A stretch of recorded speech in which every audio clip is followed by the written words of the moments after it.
Everybody knows who Lynyrd Skynyrd is. Lynyrd Skynyrd could easily be identified by their long hair, their hats, and a crucifix around their neck. But what a lot of people don't know is, number one, who Lynyrd Skynyrd actually was. He was a real man and the band was named after him.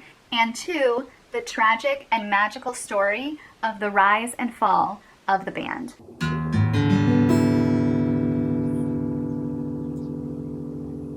I spent hours looking up interviews of the actual band members. All of the information in this video is from those interviews of those band members. I'm going to link all of the resources in the description below so that you can go and find the documentaries and the interviews yourself to watch the full interviews. But just know that this information is not just from like Google searches. This is from actually listening to their interviews and listening to their own recollections. The story of Lynyrd Skynyrd begins in 1964. The boys lived in a very blue-collar small town called Shantytown, which was technically in Jacksonville, Florida, but it was just a really small, low-income side of town. In 1964, Ronnie was 16 years old, and he was on a baseball team called the Green Pigs. Gary Rossington and Alan Collins, who ended up being the two lead guitarists of the band, also lived in Shantytown. On this summer day, Gary Rossington decided to go watch the baseball game, which Ronnie was playing in and Bob Burns was playing in. Funny story about this game, Ronnie actually ends up hitting Bob Burns with a baseball, and people literally thought that Bob was like dead or seriously injured. Bob was okay, it just hit him in the back. People thought it hit him in the head. It was fine. After the game, Ronnie went up to Bob Burns and they were kind of on friendly terms now. Ronnie felt bad about like almost killing him. He was like, hey, do you want to come hang out with us? Gary, Ronnie, and Bob Burns all went back to Bob Burns' parents' house. Bob Burns' parents had a carport instead of a full garage. The boys just started jamming out to the song Time Is On My Side. At this time, Gary was learning to play the guitar, but he was just learning basic chords. Ronnie could sing and he liked to sing, and Bob Burns was a drums player. So it was really just Bob Burns drumming and Ronnie singing Time Is On My Side. And they all kind of looked at each other and thought, this is a lot of fun, you know, we should start a band. Problem was that Gary was just learning guitar, and Gary also did not have a guitar or any of the instruments or equipment needed to start a band. So the boys kind of looked at each other and they were thinking, who in town has the proper equipment to start a band? They all thought of this kid, Alan Collins. Alan was actually already in a band in town called the Mods. They knew he had an amplifier and a couple of guitars. Ronnie was 16, so he was old enough to drive. Gary and Bob Burns were 13 or 14 years old at the time, so they got in the car and Ronnie started driving around the neighborhood looking for Alan Collins. They ended up finding Alan riding his bicycle around the neighborhood. When Alan saw that Ronnie was driving a car and coming up to him, Alan honestly thought that Ronnie was going to beat him up. Ronnie had a reputation of being a fighter, not a lover. He was always looking to pick a fight with people. He was always threatening to punch people, and this carried on into his adult life. He actually ended up threatening his band members multiple times and assaulting his band members, really. He really just had an anger problem. Alan knew this even as a kid, even when Ronnie was 16.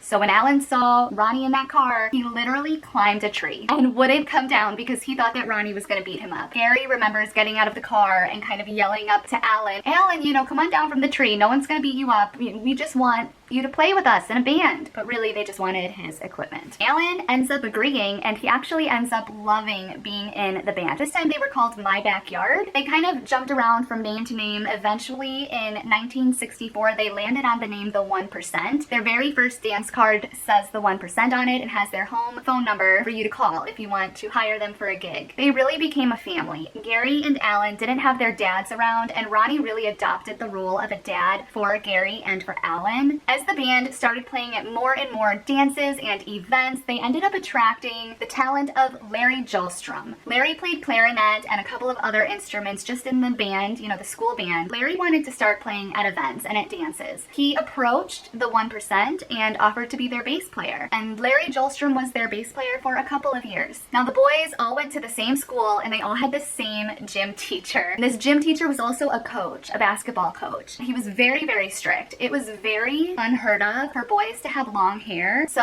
the fact that these boys wanted to grow out their hair was a huge problem, especially in the school. This one particular coach was so strict about it. The boys remember being in gym class and they'd be in the locker rooms, you know, changing for gym. And the coach would be walking through. He would be looking at your hair. And if your hair was touching your eyebrow, then your hair was too long, and he would literally kick you out of school or out of your after school event, tell you you had to go get a haircut and then you could come back. The school also had a camp that they would send the kids to every summer called Camp Granada. This gym teacher was one of the camp counselors. There's a huge song that they would sing at this camp. It's got several verses to it. Basically, the song goes, "Hello mother, hello father, here I am at Camp Granada." And then the second part of the verse actually references this coach who was just super, super strict. A joke started going around the camp and kind of around school that you better look out, you know, you better watch yourself, because this coach was going to be on you if you made any mistake or if you got out of line. It was kind of a joke that if you would like pick up the phone and nobody was there, it was this guy waiting for you. Or if you opened the door and nobody was there, like it was this coach. And the coach's name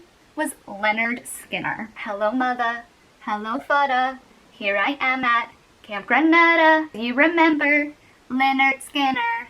He got poisoned last night at our dinner, or something like that. Something about poisoning Leonard Skinner at dinner because he was so strict and so mean and none of the kids liked him. So a couple years later, Larry, who ends up being the bass guitarist, ends up getting Leonard Skinner as a coach. The boys are just making fun of the fact that Larry has Leonard Skinner as a coach. And at this time, they were also thinking about changing their name. So they were all sitting there one day, you know, trying to come up with a new band name. Bob Burns on the drums goes, Leonard Skinner. The boys were kind of like, where? You know, joking, because it's a joke. Like, he's right there, he's behind you, you better watch out. And Bob Burns was like, Leonard Skinner. And they were all like laughing, like, where? Bob was like, no, like that should be the name of the band, Leonard Skinner. Like, making fun of the gym teacher. All of the boys just started laughing hysterically. Ronnie was like in stitches. He was like, that's it. That's it. Yes. They kind of changed the spelling because they were kind of making fun of the guy. Obviously, their fan base at the time was their school and their classmates. So all of the classmates immediately understood the play on Leonard Skinner, that this band was Lynyrd Skynyrd, and they all just thought it was completely hilarious and awesome. The biggest problem that the band had was a place to rehearse, because if you can imagine, their parents were probably really annoyed with them practicing in the carports. So they end up finding this cabin, this very remote cabin in Green Cove Springs, Florida. That's about a 45-minute drive from Shantytown. This cabin was actually located at the intersection of Southern Oaks Drive and Freebird Loop. Like, it was like a cul-de-sac, like a circle loop, Freebird Loop. You guessed it, this is where they wrote the song Freebird. Among many others, they wrote a lot of their songs at this cabin. Within a few years, they had several songs they started playing at local bars and local restaurants, trying to get on scene as much as they could with their music. That's when, in 1969, Alan Walden, who was a friend of the Swampers out in Muscle Shoals, discovered Lynyrd Skynyrd in a bar. Alan Walden ended up bringing a demo to Jimmy, who was one of the Swampers. They had just started this new production company in Muscle Shoals. The Swampers just signed them right away. They love them. If you are not familiar with Muscle Shoals and the Swampers, please watch my other video that is all about the roots of Muscle Shoals. The original Swampers were ultimately replaced by Barry Beckett, Roger Hawkins, David Hood, and Jimmy Johnson. And Jimmy Johnson was the lead Swamper who was working with Lynyrd Skynyrd. When I refer to the Swampers and everything that went on with the Swampers and Lynyrd Skynyrd, I'm pretty much referring to an interview by Jimmy Johnson where he recollected all of these events. So anyway, Alan Walden brings Jimmy Johnson and the Swampers a demo of this band, Lynyrd Skynyrd. They absolutely loved them and immediately wanted to start cutting their songs for them. So Lynyrd Skynyrd starts traveling from Jacksonville, Florida to Muscle Shoals, Alabama. They start formally cutting all of the songs that they had written in this cabin in the middle of nowhere. Freebird, Simple Man, all of it. All of the above. They ended up recording 17 songs total in Muscle Shoals and ended up taking them 2 years to cut all of these songs. One of the reasons that it took so long for them to cut the songs was because they didn't have any money. They had to pay the Swampers for their production services. In between recording songs, they were going out playing at restaurants and pubs, trying to raise enough money so that they could record their second song. It's important to remember here the difference between a production company and a record label. The Swampers were just cutting the songs, producing them onto a reel or onto some sort of a tape that they would then take to record labels to try to get a contract with a label. Keep that in mind as being part part of this story and part of this journey. It was also around this time Ed King was in a bar, saw Lynyrd Skynyrd playing, said, hey, you guys are great, you know, I know you're fully staffed right now, but if you ever need a guitarist, give me a call. And he gave Ronnie his information. Lynyrd Skynyrd ended up going through a few different bass players. Larry Jolstrom ended up leaving the band, and Ed King ended up coming into the band. Ed King does end up joining them during the time they are traveling from Jacksonville, Florida to Muscle Shoals. Ed King remembers Ronnie telling him how great Muscle Shoals was and how he couldn't wait for him to go and experience it for himself. While they're cutting the song Freebird, they actually all end up taking a lunch break. Lynyrd Skynyrd had a roadie with them whose name was Billy Powell. Billy was just responsible for moving equipment, packing up boxes. They knew who he was, but he was just hired help. While all of the guys were out having lunch outside, they start hearing music coming from inside. They pack up their lunch, they're pretty much done eating anyway, and they walk in, and Billy Powell is playing the piano. He is playing at concert level. He was an amazing pianist. The boys walked in and their jaws literally hit the floor. It's funny because in every video that I watch of Jimmy Johnson and the Swampers and of Gary and of Alan Collins, they all remember the moment that they heard Billy Powell playing and how taken aback they were by how good he was at piano. Gary actually says in one of his interviews, we immediately fired him as roadie and immediately hired him as our keyboard player. It was on Freebird that you hear his piano playing, and he really just makes the song. Well, Freebird ends up being 9 minutes long. That was a problem for music because 3.5 minutes was really the limit that any record label would have for a song. And on top of that, they had this really long hair, and everywhere they went, they were getting into fights. Everybody was like, who are these punks with long hair? And they would just want to fight them, and they would want to fight them too, and just, they were drinking all the time, they were doing drugs, they had this long stupid hair. But Jimmy and the Swampers knew that they had something really, really good here with Freebird and Simple Man and everything. Alan Walden ends up putting all of the cut songs that Jimmy and the Swampers had produced onto a 7-inch 2-track reel. Alan starts taking this reel to different record labels, seeing if they want to sign Lynyrd Skynyrd. One thing that they didn't realize was when Alan was putting together this reel, he accidentally had twisted part of the tape. When you played the reel, it was actually playing it upside down. It was reversed.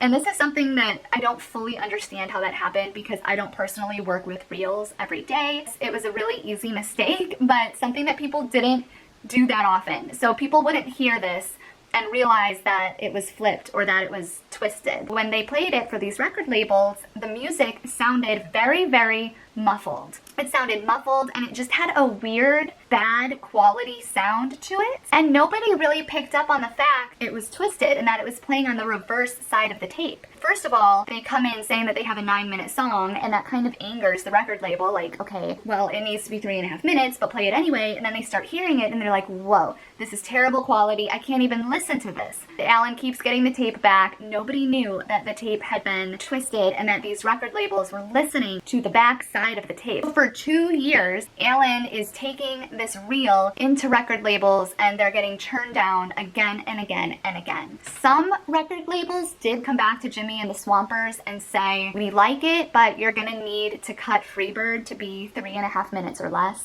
But Jimmy and the Swampers knew that if they cut Freebird from 9 minutes down to 3.5 minutes, it would completely ruin the integrity of the song. There's actually a line in the song Sweet Home Alabama, it's like the 3rd verse or something, and they say, now Muscle Shoals has got the Swampers. That's a little shout out to the Swampers and Jimmy who produced their music in Muscle Shoals. Now in 1974, Ronnie's alcoholic tendencies and anger issues really started to become a problem in the band. He would get so mad that he would just throw the band members around, push them, hit them, pull them by their hair. He even took a bottle once in Germany and hit, it was either Gary or Alan's hands with the bottle, cut their hands. At the show, they're literally playing guitar with bandages full of blood on their hands because Ronnie had assaulted them with a bottle. Ronnie came up to Ed King, put a bottle up to his throat, nearly cut his throat. And there was one show where Ronnie was being so awful and Ed King was so upset from it that Ed King actually broke 2 guitar strings during the song Freebird. After that show, Ronnie went up to Ed and was just ripping him apart, saying,